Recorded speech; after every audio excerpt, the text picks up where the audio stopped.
নমস্কার, খবর শুনছেন আপডেট বাংলা চ্যানেল থেকে। আজ মঙ্গলবার 24 তারিখ। জানাবো আজকের বাছাই করা 10টি গুরুত্বপূর্ণ তাজা খবর। শুরুতেই হেডলাইন্স।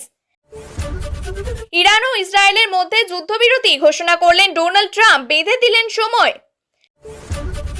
তৃণমূলের খেলা শেষ, কালীগঞ্জের ফলাফলের পরেই তো চক্ষু চড়ক গাছ মমতার। কেউ টেরটুকু পাননি, চুপি চুপি দক্ষিণেশ্বরে এসেছিল ওরা, বড় পর্দা ফাঁস। মানসিকভাবে বিপর্যস্ত কালীগঞ্জের জয়ী তৃণমূল প্রার্থী, কি বললেন আলিফা। আরজিকর কাণ্ডে বিরাট মোড়, বিচারপতির প্রশ্নে তোলপাড় আদালত। নতুন রাজ্য সম্পাদক ধ্রুপজ্যোতি, মীনাক্ষীর হাতেই ডিওয়াইএফআই। যদি আপনার বিন্দুমাত্র লজ্জা থাকে, দীঘার জগন্নাথ মন্দির বিতর্কে সুকান্তকে আক্রমণ তৃণমূলের। উপনির্বাচনে মোদী শাহের খাস তালুকে জোর ধাক্কা খেল বিজেপি। ছাত্রীদের বাড়ি ভাড়া দেওয়ায় কাল নবদ্বীপে খুন বৃদ্ধ, পলাতক হোস্টেলের কর্মী। এবার আসছে বিস্তারিত খবরে। এবার ইরান এবং ইসরায়েলের মধ্যে যুদ্ধবিরতি ঘোষণা করলেন আমেরিকান প্রেসিডেন্ট ডোনাল্ড ট্রাম্প। জানালেন সম্পূর্ণ যুদ্ধবিরতিতে রাজি হয়েছে দুই দেশই। তবে যুদ্ধবিরতি ঘোষণা করলেও এখনও তেহরানে বিস্ফোরণের শব্দ শোনা যাচ্ছে। ট্রাম্প জানিয়েছেন আগামী 6 ঘন্টার মধ্যে যুদ্ধবিরতি কার্যকর হবে। ইরান বনাম ইসরায়েলের সংঘাতে সম্প্রতি নিজেকে জড়িয়ে নেয় আমেরিকাও। ইরানের 3টি ক্ষেপণাস্ত্র কেন্দ্রে হামলা চালায় তারা। এর ফল কি হবে তা বিচার বিশ্লেষণের মধ্যেই কয়েক ঘন্টা আগে কাতারে আমেরিকার সেনাঘাঁটিতে হামলা চালায় তেহরান। আর তারপরেই যুদ্ধবিরতি ঘোষণা করলেন ট্রাম্প। এই যুদ্ধবিরতিতে কাতার মধ্যস্থতা করেছে। হোয়াইট হাউস সূত্রে খবর, ইরান হামলা না চালালে তারা হামলা চালাবে না বলে জানিয়েছে ইসরায়েল। ইসরায়েলের প্রধানমন্ত্রী বেঞ্জামিন নেতানিয়াহুর সঙ্গে কথা বলেন Trump. American vice president JD Vance, দেশের বিদেশ সচিব তথা জাতীয় নিরাপত্তা উপদেষ্টা মার্কো রুবি এবং বিশেষ দূত স্টিভ উইটকফ তৃতীয় পক্ষ মারফত ইরানের সঙ্গে কথাবার্তা চালান। অন্যদিকে ইরান জানিয়েছে কোনো আনুষ্ঠানিক চুক্তি হয়নি এখনো পর্যন্ত। তবে ইসরায়েল হামলা না চালালে তারাও আর হামলা চালাবে না। এই রাজ্যের বিরোধী দলনেতা শুভেন্দু অধিকারী বারবার করে বলছেন, সমস্ত হিন্দুরা একত্রিত হলেই বিজেপি পশ্চিমবঙ্গে 2026-এ ক্ষমতায় আসতে পারবে। আর সেই কারণে যেখানেই হিন্দুরা আক্রান্ত হচ্ছেন সেখানেই পৌঁছে গিয়ে হিন্দুদের হৃদয় সম্রাট হিসাবে নিজের পরিচয় দিচ্ছেন তিনি। কালীগঞ্জ বিধানসভা কেন্দ্রের উপনির্বাচনেও বিজেপি যে জিতবে না তা এক প্রকার নিশ্চিত ছিল। কিন্তু এখনকার হিন্দু ভোট কতটা বিজেপির পক্ষে যায় তার দিকে নজর ছিল রাজ্যের বিরোধী দলনেতার। আর অবশেষে কালীগঞ্জের ফলাফল প্রকাশ্যে আসার পর তৃণমূল জয়লাভ করলেও হিন্দু ভোট নিয়ে যে তথ্য সামনে চলে এলো তাতে আগামী বিধানসভা নির্বাচনে এই ফর্মুলা অনুযায়ী যদি মানুষ ভোট দিতে শুরু করেন তাহলে তো এই রাজ্যে তৃণমূল দল বলে আর কিছুই থাকবে না। অন্তত তেমনটাই বলছেন একাংশ। বলা বাহুল্য, কালীগঞ্জ বিধানসভা কেন্দ্রের উপনির্বাচনে স্বাভাবিকভাবেই জয়লাভ করেছে তৃণমূল কংগ্রেস।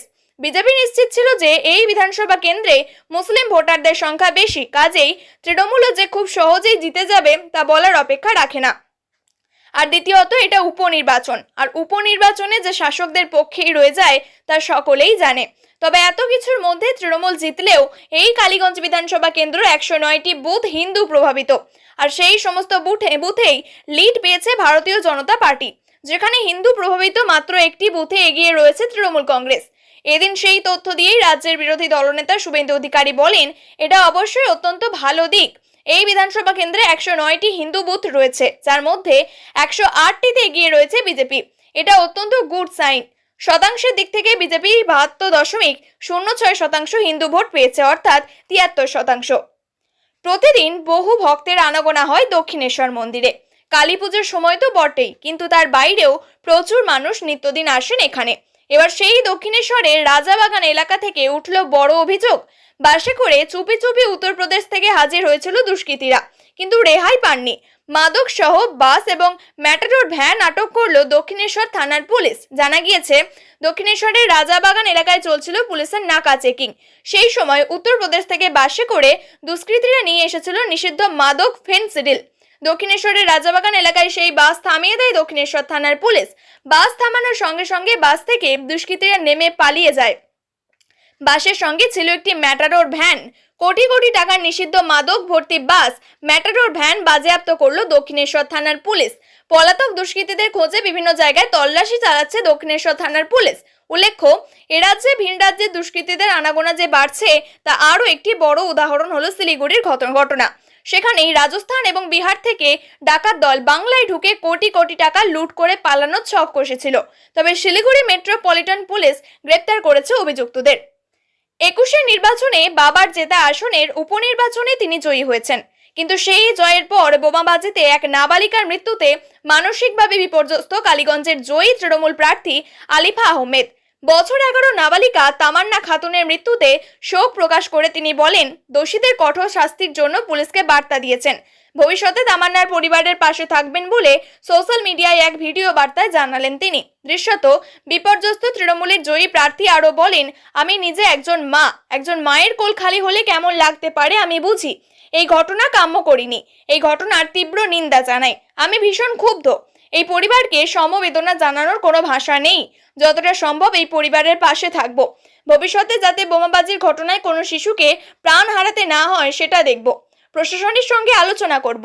আমি আবারও একবার সবাইকে জানাতে চাই, আমি গভীরভাবে মর্মাহত এবং এই ঘটনার তীব্র নিন্দা জানাই। এইটুকু আশ্বাস দিতে চাই, প্রশাসনের সঙ্গে কথা বলে এই ঘটনার যুক্তদের যাতে কঠোরতম শাস্তি হয় আমি তার চেষ্টা করব। আরজিকর মেডিকেল কলেজ হাসপাতালে তরুণ চিকিৎসক ধর্ষণ এবং খুনের ঘটনায় নতুন করে জিজ্ঞাসাবাদের ঝড় উঠেছে। সোমবার কলকাতা হাইকোর্টে মামলার শুনানিতে মৃতার পরিবারের আইনজীবী ফিরোজ এরুলজি একাধিক গুরুত্বপূর্ণ প্রশ্ন তুলে বিচারপতির দৃষ্টি আকর্ষণ করেন। তিনি আবেদন করেন অপরাধ স্থল বা প্লেস অব অকারেন্স পরিদর্শনের অনুমতি দেওয়া হোক দ্রুত এই মামলা জরুরি ভিত্তিতে, যা মঙ্গলবার হওয়ার সম্ভাবনা রয়েছে। 2024 সালের আগস্ট মাসে আরজিকর হাসপাতালের ভিতরেই কর্তব্যরত এক তরুণী চিকিৎসককে ধর্ষণের পর খুন করা হয়। এই ঘটনায় একমাত্র অভিযুক্ত সিভিক ভলেন্টিয়ার সঞ্জয় রায়কে নিম্ন আদালতে যাবজ্জীবন কারাদণ্ডের সাজা দিয়েছে। এর আগে বিচারপতি তীর্থঙ্কর ঘোষ এই মামলায় প্রশ্ন তুলেছিলেন যে এটি গণধর্ষণের ঘটনা ছিল কিনা এবং অভিযুক্ত একা ছিলেন নাকি আরও কেউ জড়িত ছিল তা স্পষ্ট করা হোক। এই প্রেক্ষিতে আদালত সিবিআইকে কেস ডায়েরি জমা দেওয়ার নির্দেশ দিয়েছিল। সিপিএম এর যুব সংগঠনে পালাবদল, ডিওয়াইএফআই এর মেয়র সঙ্গে যুক্ত রইলেন মীনাক্ষী মুখোপাধ্যায়। ডিওয়াইএফআই এর 20তম রাজ্য সম্মেলন থেকে মীনাক্ষীর জায়গায় নতুন রাজ্য সম্পাদক হলেন ধ্রুবজ্যোতি সাহা। এতদিন তিনি সিপিএম এর যুব সংগঠনের সভাপতি ছিলেন। ধ্রুবজ্যোতির জায়গায় সভাপতি নির্বাচিত হলেন অয়নাংশু সরকার। শনিবার থেকে মুর্শিদাবাদের বহরমপুরের রবীন্দ্র সদনে ডিওয়াইএফআই এর 3 দিনের রাজ্য সম্মেলন শুরু হয়েছিল। সম্মেলন শেষে সিপিএম এর যুব সংগঠনের যে রাজ্য সম্পাদক এবং সভাপতি বদল হবে তা এক প্রকার নিশ্চিত ছিল। মীনাক্ষী মুখোপাধ্যায় যখন সিপিএম এর রাজ্য সম্পাদক মণ্ডলী এবং কেন্দ্রীয় কমিটির সদস্য। এছাড়া বয়সের কারণে তিনি এবার দলের যুব সংগঠন থেকে বিদায় নেবেন বলে এক প্রকার স্থির হয়। ধ্রুবজ্যোতি রাজ্য সম্পাদক হওয়ায় ডিওয়াইএফআই এর সভাপতি পদটি খালি হয়। ওই পদে নির্বাচিত হলেন পূর্ব বর্ধমানের যুব নেতা অয়নাংশু সরকার। রাজনীতির কারবারিরা বলছেন সিপিএম এর যুব সংগঠনে সেই মুর্শিদাবাদ এবং বর্ধমান লবেই থেকে গেল। পশ্চিমবঙ্গের দীঘার জগন্নাথ মন্দির নতুন করে বিতর্কের কেন্দ্রবিন্দুতে পরিণত হয়েছে। মন্দির প্রশাসন নিয়ে কেন্দ্রীয় মন্ত্রী সুকান্ত মজুমদারের সাম্প্রতিক মন্তব্যের তীব্র নিন্দা করেছে তৃণমূল কংগ্রেস। এক্সে এক পোস্টে তৃণমূল সুকান্ত মজুমদারের একটি সংবাদ চ্যানেলের সঙ্গে কথোপকথনের ভিডিও পোস্ট করেছেন। সেখানে তিনি পশ্চিমবঙ্গের মুখ্যমন্ত্রী মমতা বন্দ্যোপাধ্যায়ের বিরুদ্ধে দীঘার জগন্নাথ মন্দিরের পার্কের মতো পরিবেশ তৈরি করার অভিযোগ করেছেন। মন্দির সম্পর্কে বিজেপি নেতার মন্তব্যে তীব্র নিন্দা জানিয়েছে তৃণমূল। সোশ্যাল মিডিয়া পোস্টে তৃণমূল কংগ্রেস লিখেছে, যদি আপনার বিন্দু মাত্র লজ্জা থাকে তাহলে আপনার ক্ষমা চাওয়া উচিত এবং আপনার অবমাননাকর মন্তব্য প্রত্যাহার করা উচিত। পবিত্র জগন্নাথ ধামকে বিনোদন পার্ক বলা কেবল বাংলার অপমান নয়, এটি প্রতিটি ভক্তের, আমাদের সংস্কৃতি এবং কোটি কোটি মানুষের অপমান যাদের বিশ্বাস ভগবান জগন্নাথের উপর নির্ভরশীল। তৃণমূলের পোস্টে সঙ্গে সংযুক্ত ভিডিওতে সংবাদ চ্যানেলের সঙ্গে এক ফোন আলাপে সুকান্ত মজুমদার মমতা বন্দ্যোপাধ্যায়ের বিরুদ্ধে তীব্র অভিযোগ করেছেন দীঘার জগন্নাথ মন্দিরের পার্কের মতো পরিবেশ তৈরি করার জন্য। বলছেন যে মন্দিরটি বিনোদন পার্কের মতো দেখাচ্ছে। এই প্রথম নয়, দীঘার নবনির্মিত জগন্নাথ মন্দির বিতর্কে কেন্দ্রবিন্দুতে পরিণত হয়েছে বারবার।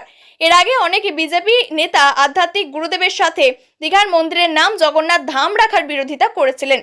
যুক্তি দিয়েছিলেন যে এই শব্দটি ঐতিহ্যগতভাবে ওড়িশার পুরীর 12 শতকের জগন্নাথ মন্দিরের জন্য সংরক্ষিত। 20 একর জমির ওপর নির্মিত 250 কোটি টাকা ব্যয়ে নির্মিত দীঘার মন্দিরটি 2025 সালে 30 এপ্রিল পশ্চিমবঙ্গের মুখ্যমন্ত্রী মমতা ব্যানার্জি উদ্বোধন করেন। পুরীর 12 শতকের শ্রী জগন্নাথ মন্দির দ্বারা অনুপ্রাণিত এই মন্দিরে একই দেবদেবীদের স্থান দেওয়া হয়েছে। বিপক্ষের বিধায়ক ভাঙিয়ে এনে সর্বশক্তি নিয়েও ঝাঁপিয়ে কোনো লাভ হলো না। 18 বছর বাদেও গুজরাটের বিসাবদর বিধানসভা আসন্ন পুনরুদ্ধার করতে পারল না বিজেপি। 2022 সালের বিধানসভা ভোটের মতোই ভোটাররা উপনির্বাচনে আস্থা রাখলেন আম আদমি পার্টির উপরে। 17,000-এরও বেশি ভোটে জিতলেন আপ প্রার্থী। 2007 সালের পর বিসাবদর আসনে জয়ের মুখ দেখেনি বিজেপি। 2022 সালে বিধানসভা ভোটে এই আসনে জয়ী হয়েছিলেন আপের ভূপেন্দ্র বায়ানি। মাস কয়েক আগে ডিগবাজি খেয়ে আপ ছেড়ে বিজেপি শিবিরে নাম লেখান তিনি। বিধায়ক পদেও ইস্তফা দেন। সেই কারণে উপনির্বাচনে আয়োজন করা হয়েছিল। 18 বছর বাদে আসন পুনরুদ্ধারের কোমর কষে ঝাঁপিয়েছিল বিজেপির নেতৃত্ব। প্রার্থী করা হয়েছিল দলের প্রাক্তন জেলা সভাপতি কিরিট পটেলকে। আসনটিতে জয় হাসিলে সর্বশক্তি দিয়ে ঝাঁপিয়ে পড়েছিলেন পদ্ম শিবিরের নেতারা। অন্যদিকে কেরলের নীলাম্বর বিধানসভা আসনের উপনির্বাচনে জয়ী হয়েছেন কংগ্রেসের আর্যদান সৈকত। তিনি সিপিএম প্রার্থী এম সারাজকে 11,000-এরও বেশি ভোটে হারিয়ে দিয়েছেন। আগামী বছর রাজ্যে বিধানসভা নির্বাচন, তার আগে উপনির্বাচনে নিজেদের শক্ত ঘাঁটিতে হার সিপিএম এর জন্য বড় ধাক্কা বলে মনে করছে রাজনৈতিক পর্যবেক্ষকরা। বাড়ি ভাড়া দেওয়ার অপরাধে প্রাণ গেল বৃদ্ধের। সোমবার সন্ধ্যে এই ঘটনাটি ঘটেছে বদ্বীপ পুরসভার 16 নম্বর ওয়ার্ডের সরকারপাড়া এলাকায়। খাবারের মান খারাপ হওয়ায় হোস্টেল ছেড়েছিলেন 3 নার্সিং ছাত্রী। অভিযোগ, তাদের বাড়ি ভাড়া দেওয়ায় হোস্টেলের এক কর্মী বৃদ্ধকে খুন করেছে। তদন্তে নবদ্বীপ থানার পুলিশ। পলাতক অভিযুক্তের মৃতের নাম নেপাল দেবনাথ, বয়স 65 বছর, পেশায় টোটো চালক। বাড়ি নবদ্বীপ পুরসভার 16 নম্বর ওয়ার্ডের সরকারপাড়া এলাকায়। স্থানীয় ও পরিবার সূত্রে খবর, সরকারপাড়া নিশান ক্লাবের মাঠ সংলগ্ন এলাকায় একটি নার্সিং ট্রেনিং স্কুল রয়েছে। সেখানে কর্মরত অফিস গার্ড রোডের বাসিন্দারা নান্টু দেবনাথ নামক এক যুবক। অভিযোগ, ওই নার্সিং ট্রেনিং স্কুলে খাবারের মান ভালো না হওয়ায় সম্প্রতি 3 ছাত্রী নেপাল দেবনাথের বাড়িতে ভাড়া নেয়। এতে ক্ষেপে যায় অভিযুক্ত নান্টু। স্থানীয় পরিবারের সদস্যরা ওই বৃদ্ধকে আশঙ্কাজনক অবস্থায় উদ্ধার করে নবদ্বীপ হাসপাতালে নিয়ে এলে কর্তব্যরত চিকিৎসকরা মৃত বলে ঘোষণা করেন। তদন্ত শুরু করেছে পুলিশ। প্রিয় দর্শক, নিয়মিত সঠিক খবরগুলি সঠিক টাইমে পেতে সাবস্ক্রাইব করুন আপডেট বাংলা চ্যানেলটিকে। ধন্যবাদ।